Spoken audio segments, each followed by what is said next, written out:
Alrighty, so 3 quick examples today. You should have worked these already in Class Kick. Here's your chance to check them.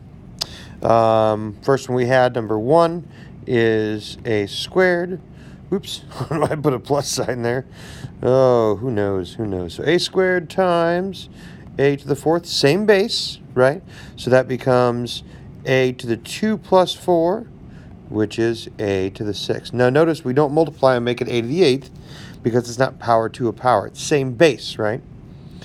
All right, I got a couple more for you here. Now remember, our work here is only when they have the same basis currently. So this B is kind of extraneous over here. He's just going to come along for the ride. It's the A's here, the same basis. So 2 plus 3, right, is 5. So that's A to the 5th times B squared. Then our third one, a squared, all that cubed. Now that's a to the 2 times 3. And let's review real quick why that is. Because technically it's a squared times a squared times a squared. So it's 2 times 3, because 2 plus 2 plus 2 gives us a to the 6th. There you go. Book page again today. Practice some examples.